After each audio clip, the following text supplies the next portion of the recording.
George Gammon, ladies and gentlemen. George, welcome back. Oh, thanks for having me. It's a pleasure to be here. We're happy to have you. We wish you had your voice, but you gave us a great rendition this morning. And, you know, if folks follow you, they understand that you look at the big picture a ton. And here we are, a bunch of real estate investors needing to help understand. You shared some really great points this morning. Take us through just a couple of the highlights.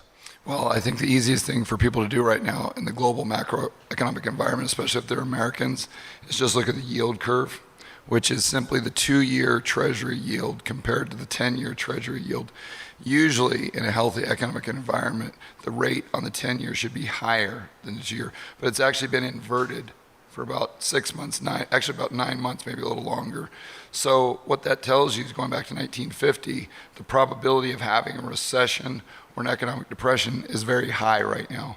But it doesn't usually happen while the curve is inverted.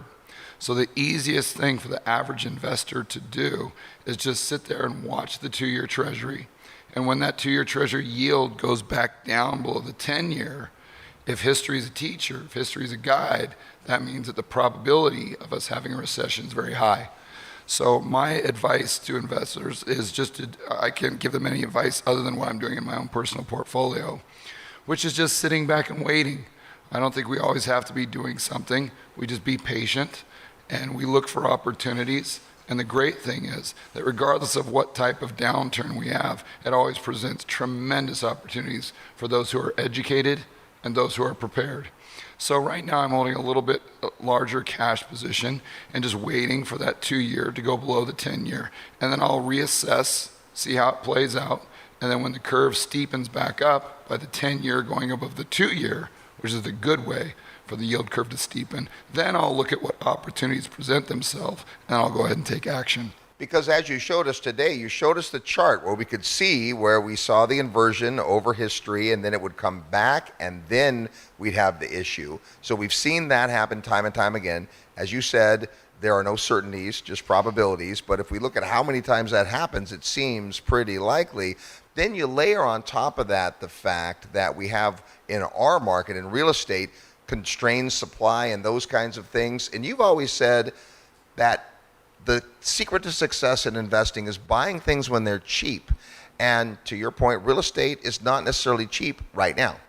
Yeah, but what you do is you educate yourself. So when it does become cheap, you've got an edge, and then you can go ahead and pull the trigger and take advantage of those opportunities. I think that's really what's key. And we all know the problems in the regional banking system. We'll call it with the increase in interest rates or commercial real estate. That is putting real estate investors potentially in a tough position over the next 6 to 9 months, maybe a year, because it's going to be harder to get that credit, that liquidity that they need, because these banks are really pulling back. And if you look at the liability side of their balance sheet, you know what they do is they borrow short and lend long, right? We all know that. So, but what they're having to do, especially these regionals, is pay their depositors a lot higher interest rate to compete with what they can get on T-bills or what they can get in a money market fund. So this squeezes their margins. But not only does it squeeze their margins, but it changes the risk reward, right? So if there's less reward, then they're going to take far less risk. So that means that there's less liquidity out there for real estate investors. And you can do one of two things. You can sit there and say, oh, well, that's bad. But you can also sit back and say, hey, wow, that's going to present a fantastic opportunity for those people who have a little bit of dry powder, who have the education, that have the know-how, that have the edge to go ahead and pull the trigger when things get cheap. You know, you had a paradigm you broke for a lot of us today, which is the cost of money versus the availability of money. Just because the interest rates are high doesn't mean money supply is tight, and vice versa. Just because interest rates are down doesn't mean that we have loose lending. Can you speak a little to that? I think I saw some light bulbs go on. Sure.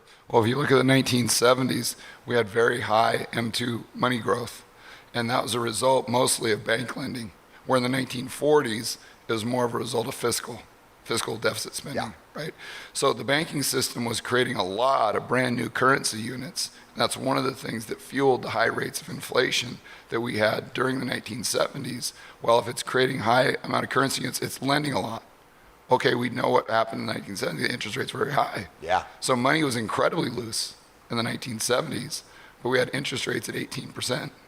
Right. So what that just means is that it's very easy for the average Joe out there, if they're credit worthy, to get a loan, and maybe not just to get a loan, but to get a loan to buy an asset, to buy a property, but also to start a business.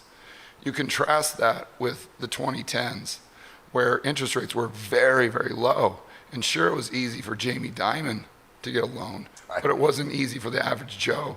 I told the story of in 2012 when I retired, and I bought all of those rental properties in A and B neighborhoods, and I owned them outright, 100%. I had no credit against them or no loans against them. And then I filled them with renters, so I had that cash flow coming in. I go to the bank, and they wouldn't give me a loan.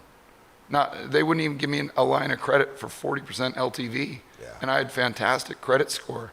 That's an example of interest rates being very, very low, but money actually being tight for the real economy, whereas in the 1970s, interest rates were high, but money was very, very loose. Let's hear a show of applause if you learned something from George today.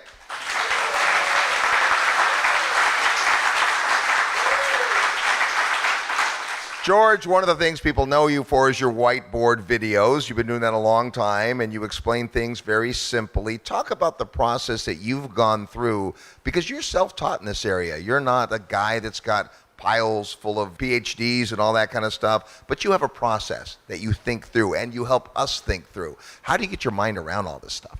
It takes a lot of time. And the good news is I'm no smarter than anybody else, probably less intelligent, but I'm just very stubborn, I think is the right word. And if I don't understand something, it really bothers me. It really bothers me. And even when I started my YouTube channel, there was tons of stuff that I didn't understand, a lot of it. And I was scared to death when I first started doing videos that I would say something stupid and that I would say something incorrect. So what I would do is I would just study and study and study and study to make sure that what I was talking about on the whiteboard video was correct. Yeah. Because I was so paranoid about doing a video and then all the comments saying, no, you idiot, you got it wrong, blah, blah, blah, blah, blah, blah, blah, right? And I still got a lot of things wrong because I didn't understand the monetary system, as an example, near as well as I understand it today. But it was just simply that stick-to-itiveness of not understanding something, and instead of saying, well, I'm just not smart enough, or well, I'll just get my information from the mainstream media, I said, no. I'm going to sit here and study this and try to put the pieces of the puzzle together until I do understand it completely. And it's that process that kind of took me from where I was to where I am today.